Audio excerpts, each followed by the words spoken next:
10월 6일에 함께하는 하나님 말씀은 예레미야 43장 1절로 13절 말씀입니다. 불순종의 걸음에 따를 진노의 심판. 오늘 본문은 43장 전체이지요. 43장 전체는 42장과 연결된 본문입니다. 42장에서 선지자 예레미야는 하나님의 기도 응답을 전달했지요. 그리고 순종할 때와 불순종할 때의 차이를 충분하게 설명했습니다.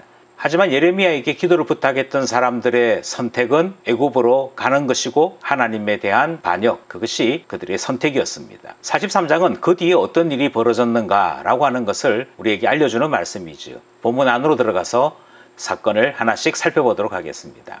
먼저 1절로부터 3절은 기도의 응답을 거절했던 오만한 자들이 어떤 판단을 했는지 우리에게 전하고 있습니다. 1절, 예레미야가 모든 백성에게 그들의 하나님 여호와의 말씀, 곧 그들의 하나님 여호와께서 자기를 보내사 그들에게 이르신 이 모든 말씀을 말하기를 마치니. 2절, 호사의 아들 아사랴와 가레아의 아들 요하난과 모든 오만한 자가 예레미야에게 말하기를 내가 거짓을 말하는도다. 우리 하나님 여호와께서 너희는 애굽에서 살려고 그리로 가지 말라고 너를 보내어 말하게 하지 아니하셨느니라. 3절, 이는 네리야의 아들 바룩이 너를 부추겨서 우리를 대적하여 갈대아 사람의 손에 넘겨 죽이며 바벨론으로 붙잡아가게 하려 함이라. 1절 말씀은 예레미야가 모든 하나님 말씀을 전달했다는 것이고요. 이 전달된 말씀을 들은 사람들의 반응이 2절로부터 소개되고 있습니다. 호사야의 아들 아라사라고 하는 사람이 등장합니다. 가레아의 아들 요하난이라고 하는 사람이 등장하는데 이 두 사람이 주축이 되어서 오만한 자들의 이야기가 본문에 전달되죠. 여기서 호사의 아들 아사라는 42장에서 여사냐라고 하는 이름으로 나타났습니다. 이들은 요하난과 함께 예레미야 선지자에게 하나님의 기도 응답을 부탁했던 바로 그 사람들이죠. 42장에서는 기도를 부탁했던 이들이 자기의 뜻과 다른 하나님의 응답을 듣게 되었을 때 오만한 자로 돌변해서 하나님의 뜻과 반대되는 일들을 결정하는 거 보게 됩니다. 이들이 이야기하는 하나님의 뜻에 반하는 이유는 두 가지입니다. 첫째는 하나님께서 애굽으로 가지 말라고 결코 말하지 아니했다 하는 것이 2절에 등장하죠. 그들의 마음속에 하나님의 응답은 이미 정해져 있었던 거 보게 됩니다. 그리고 그들이 생각했던 하나님의 응답이 아닌 응답을 듣게 되었을 때 그들은 전면 부인하고 선지자 예레미야마저도 부인하는 것을 우리는 확인할 수 있지요. 이처럼 자기들 스스로 하나님 말씀을 다 결정하고 난 다음에 기도 부탁한 것을 우리는 참 이상하게 생각하는 것이죠. 따라서 이들은 하나님의 응답에 대해 자기들의 대답을 끝까지 지키고 있는 걸 보게 되어집니다. 그래서 예레미야 선지자의 응답을 거절합니다. 두 번째로 3절이 왜 예레미야 선지자의 응답을 거절하는지를 설명하는데요. 이들은 생각하기를 네리야의 아들 바룩이 예레미야 선지자를 부추겨서 그와 같은 응답을 전달한다라고 생각한 것입니다. 이들이 이렇게 말하는 것은 그들 마음속에 있는 추측을 소위 말하는 카드라 통신에 빗대어서 전달하고 있는 것입니다. 듣자하니 너가 이런 말을 했다며 라는 식으로 이야기하는 것이죠. 이것은 하나님의 뜻을 왜곡하는 거짓말인 동시에 바룩과 예레미야를 모욕하는 말이 되기도 합니다. 자기 자신들의 결정과 만족을 위해서는 사람들의 인격도 사람들이 알고 있는 진심도 상당히 왜곡시키는 모습을 보게 되는 것이지요. 그래서 이 오만한 자들은 망령된 판단을 하고 마는 것이지요. 4절로부터 7절은 이 오만한 자들이 생각만 그렇게 한 것이 아니고 실제적으로 행동으로 옮기는 일이 나타납니다. 4절, 이에 가레아의 아들 요하난과 모든 군 지휘관과 모든 백성이 유다 땅에 살라 하시는 여호와의 목소리를 순종하지 아니하고. 5절, 가레아의 아들 요하난과 모든 군 지휘관이 유다의 남은 자 곧 쫓겨났던 여러 나라 가운데서 유다 땅에 살려하여 돌아온 자 곧 남자와 여자와 유아와 왕의 딸들과 사령관 느부사라단이 사반의 손자 아히감의 아들 그다랴에게 맡겨둔 모든 사람과 선지자 예레미야와 네리야의 아들 바룩을 거느리고. 7절, 애굽 땅에 들어가 다베네스에 이르렀으니 그들이 여호와의 목소리를 순종하지 아니함이러라. 오늘 본문 보시면 이 오만한 자들이 결국 어떤 일을 행하는고 하니 살아보려고 유다 땅에 돌아왔던 모든 사람들을 끌고 애굽 땅으로 들어갔더라 하는 모습을 기록하고 있습니다. 여기에 등장하는 다바네스는 애굽 동편에 있는 국경지대의 지역입니다. 다바네스로 갔다라고 하는 말은 결국은 애굽으로 내려갔다 하는 말이 되는 것이지요. 그 오만한 자들 때문에 끌려간 사람들이 누구냐 하고 성경은 기록하고 있는데요. 남자, 여자, 어린아이, 왕의 딸, 사령관 느부사라단이 세워서 맡겨두었던 그라다에 맡겨진 사람 모두 이렇게 설명하고 있습니다. 여기까지 설명은 이해가 좀 되죠. 그러니까 유다 땅에서 살아보려고 전쟁 가운데에서도 돌아왔던 이 모든 사람들, 아이까지 포함해서 모든 사람들이 이끌고는 애굽으로 데려갔다 하는 말씀이 등장하는 것이죠.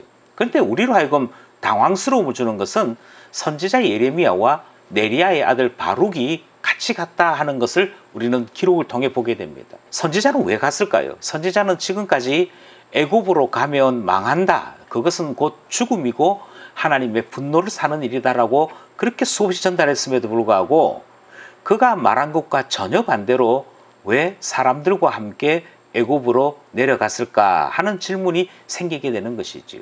가장 대표적으로 선지자 에스겔이 이 질문에 대해 답을 전하지요. 하나님은 선지자 에스겔에게 바벨론으로 포로 끌려갈 때 같이 따라가게 하셨습니다.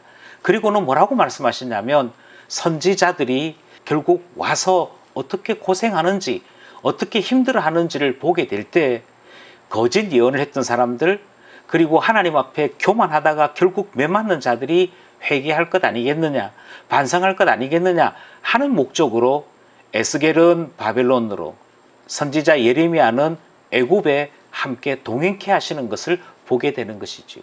그리고 예언대로 과연 하나님께서 진노하시는 것이 선지자의 눈에도 그들 눈에도 보여지게 될 때 그들이 우리가 교만했구나 그렇게 생각하기를 원하시는 것이었습니다. 그래서 다른 사람들 다 끌려갈 때 선지자 예레미야도 네리야의 아들 바룩도 함께 가게 되는 일이 벌어지는 것이죠. 그래서 7절까지 내용이 가지 마라 했음에도 불구하고 결국은 이 오만한 자들이 모든 사람들까지 다 데리고 애굽으로 갔더라 하는 내용이 7절까지의 내용입니다. 이제 마지막 문단 8절로부터 13절의 내용은 두 가지 내용이지요. 먼저 8절입니다. 다바네스에서 여호와의 말씀이 예레미야에게 임하여 이르시되 9절 너는 유다 사람의 눈앞에서 내 손으로 큰 돌 여러 개를 가져다가 다바네스에 있는 바로의 궁전 대문의 벽돌로 쌓은 축대에 진흙으로 감추라. 10절 그리고 너는 그들에게 말하기를 만군의 여호와 이스라엘의 하나님께서 이와 같이 말씀하시되 보라 내가 내 종 바벨론의 느부갓네살 왕을 불러오리니 그가 그의 왕자를 내가 감추게 한 이 돌들 위에 놓고 또 그 화려한 큰 장막을 그 위에 치리라. 먼저 여기까지 살펴보도록 하겠습니다. 다바네스에서 하나님 말씀이 임하지요. 그리고 하나님께서 예레미야로 하여금 상징적인 행동 하나를 하게 하십니다. 그 상징적인 행동은 큰 돌을 축대 옆에 감추어 두게끔 하신 것이었습니다. 10절 말씀의 뜻이 무엇인고 하니 그렇게 그들이 싫어했던 느부갓네살 그대로 다시 이 다바네스까지 오게 된다 하는 말씀이 전해집니다. 그들은 바벨론을 피해서 도망가는 것이었지요. 그리고 애굽에만 가면 칼도 없고 병도 없고 곡식에 대한 걱정도 없이 편안하게 살 것이라 했는데 하나님은 정반대의 말씀을 선지자에게 전달하시는 것이지요. 그래서 말씀하시기를 내가 내 종 느부갓네살을 불러오겠다 이렇게 말씀하시는 거 봅니다. 불러와서는 어떻게 하는고 하니 그 위에 자기의 보좌 그러니까 그의 왕자를 떡하니 차려 놓아서 이 애굽이 바벨론 손에 정복될 것을 말씀하십니다. 그래서 그 땅에 그의 왕좌가 있고 큰 장막이 세워지는 이와 같은 것까지 말씀하시는 것 보지요. 역사적으로 느부갓네살은 왕자로 애국과 한번 전쟁을 치루었더랬습니다. 두 번째 전쟁을 치르게 되는데요. 그때는 비겼으나 왕으로 와서는 이 온 애굽을 정벌하게 되는 일이 있을 것을 말씀하시죠. 그것이 10절까지의 내용이었습니다. 그런데 11절로부터 13절은 두 번째 예언이 다시 등장합니다. 11절, 그가 와서 애굽 땅을 치고 죽일 자는 죽이고 사로잡을 자는 사로잡고 칼로 칠 자는 칼로 칠 것이라. 12절, 내가 애굽 신들의 신당들을 불지르리라.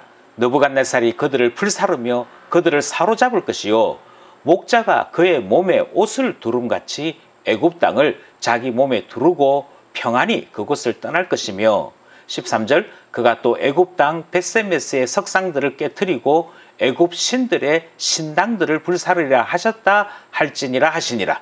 아멘. 오늘 본문 끝절인 13절까지 내용이 무엇인가 하니 하나님께서 두 번째로 하실 일을 말씀하시는데요. 그것은 온 땅에 하나님께서 칼로 치는 것, 죽이는 것, 사로잡히는 것, 이와 같은 하나님의 진노가 임할 것을 말씀하십니다. 특별히 12절 말씀해 보니까 애굽 사람들이 그렇게도 믿는 그들의 신들을 벌하시기 위해 애굽 땅 안에 있는 신들의 신당에 불 지를 것을 말씀하시고, 이 불 지르는 일을 느부갓네살이 하게 될 것도 예언하십니다. 목자가 옷을 둘렀다 하는 표현이 아니고요. 이 말은 좀 원어의 의미를 살려서 얘기하면, 가끔 유목생활하는 사람들이 옷에 이가 있을 때 그 옷을 벗어두고 하나하나 살펴서 이를 잡는 것 같이 또 그 모양 그대로 느부갓네살이 애굽에 와서는 보물은 보물대로, 사람은 사람대로 이를 잡듯이 잡아내어서 취할 것은 취하고 죽일 것은 죽이는 그 일을 하게 될 것이다. 그렇게 말씀하시는 내용이 12절인 것이죠. 13절에 다시 또 애굽의 신들을 이야기합니다. 벳세메스의 석상들을 깨뜨릴 것이다.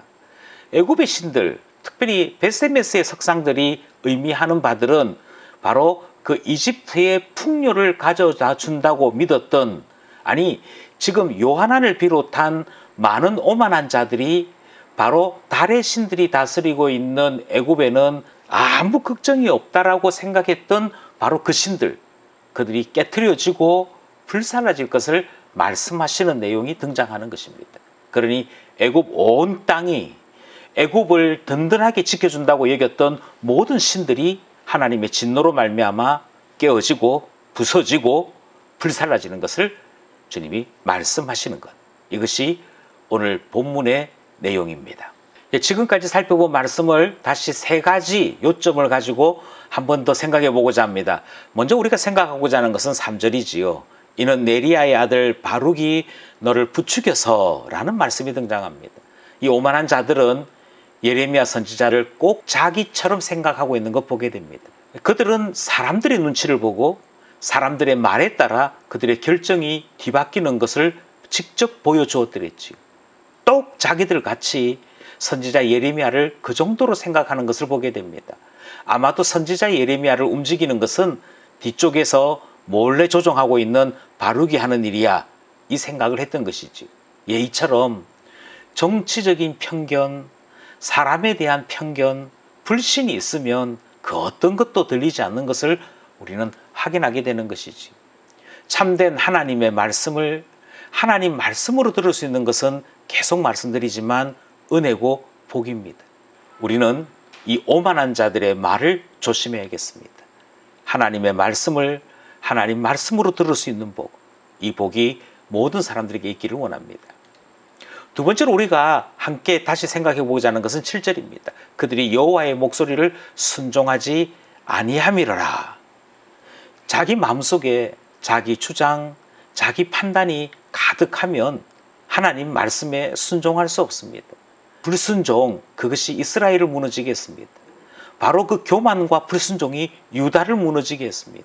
그리고 지금은 겨우 살아남은 이들마저도 무너지게 하는 큰 범죄인 것을 확인하게 되는 것이지요. 교만과 불순종, 하나님 말씀을 분별하지 못함, 이것이 엄청난 잘못임을 깨달아 하나님 앞에 깨끗한 심령으로 주의 뜻을 분별할 수 있는 우리 되기를 원합니다. 12절 말씀 보니까 내가 애굽의 신들의 산당들을 불지르시겠다 말씀하시는 하나님 음성이 있습니다. 오직 하나님께서 세상을 다스리시는데요. 느부갓네살을 통하여 하나님이 진노를 드러내시고 이들의 산당도 이들이 가지고 있던 모든 것들도 부숴버리시고 불태우시는 것을 보게 됩니다. 하나님이 원하시는 그 평안은 거절하고 애굽 땅의 거짓 평안을 바라보고 이곳에 왔던 그들이 결국은 그들이 가장 싫어하는 그 심판을 직면하게 되는 것 보게 되는 것이지요. 하나님 앞에 정직히 하나님 앞에 말씀대로 언약대로 살아가는 우리 되기를 원합니다.